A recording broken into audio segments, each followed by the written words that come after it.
আমরা ভগবদ্গীতায় যাহা দেখিতে পাই তাহা স্বয়ং ভগবান শ্রীকৃষ্ণের মুখের বাণী। কুরুক্ষেত্রে উপস্থিত আত্মীয় স্বজন দেখিয়া যুদ্ধে বিরত অর্জুনকে শ্রী ভগবান যে উপদেশ প্রদান করিয়াছিলেন তাহার নাম এই গীতা।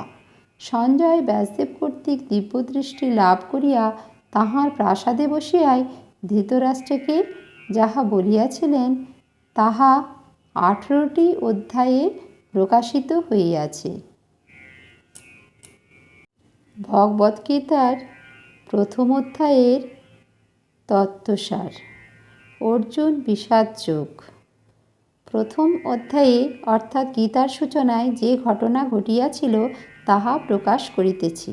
কুরুক্ষেত্রে প্রবেশ করিয়া অর্জুন উভয় সেনাদলে আত্মীয় স্বজন যুদ্ধার্থে প্রস্তুত দেখিয়া গাণ্ডীব ধনু ত্যাগ করিয়া যুদ্ধে বিরত থাকিয়া শ্রীকৃষ্ণকে বলিলেন, হে কৃষ্ণ, যুদ্ধে আগত এই আত্মীয়গণকে দেখিয়া আমার শরীর অবসন্ন হইয়া পড়িতেছে।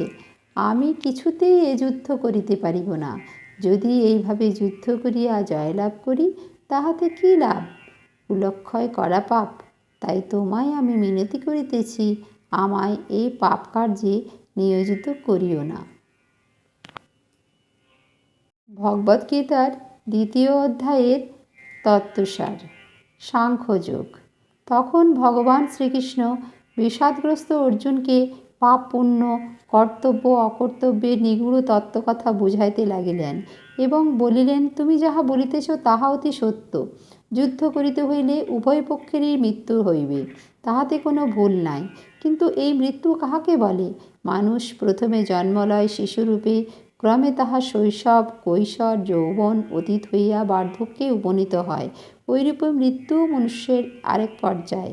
দেহ পূর্বরূপ হইতে অন্যরূপে পরিবর্তিত হয়। এই পরিবর্তনের ফলে দেহ অন্য রূপ প্রাপ্ত হয়, কিন্তু আত্মার কোনো পরিবর্তন হয় না। আত্মার ক্ষয় ও মৃত্যু নাই। এই জন্য জ্ঞানীজন নশ্বর জীবনের জন্য কোনোদিন শোক প্রকাশ করেন না। লোকে যেমন পুরাতন বস্ত্র ফেলিয়া পুনরায় নতুন বস্ত্র পরিধান করে, সেইরূপ আত্মাও জীর্ণ দেহ ত্যাগ করিয়া নবদেহ ধারণ করে। অবিনশ্বর আত্মা ধরাছোঁয়ার বাহিরে, কারণ আত্মা অদৃশ্য, ইহা চাক্ষুষ দেখা যায় না। আমরা আমাদের মন ও ইন্দ্রিয়ের দ্বারা আত্মা দেখিতে পাই না। যোগজ্ঞান বা ব্রহ্মজ্ঞানের প্রয়োজন এই আত্মার দর্শন লাভের জন্য। কর্ম সকলকেই করিতে হয়, ইহাতে ব্রহ্মজ্ঞানীও বাদ যায় না। তবে ব্রহ্মজ্ঞানীর কর্ম নিষ্কাম। ভগবান শ্রীকৃষ্ণ অর্জুনকে এইরূপে নিষ্কামভাবে যুদ্ধ করিয়া ক্ষত্রিয়ের ধর্ম পালন করিতে বলিলেন।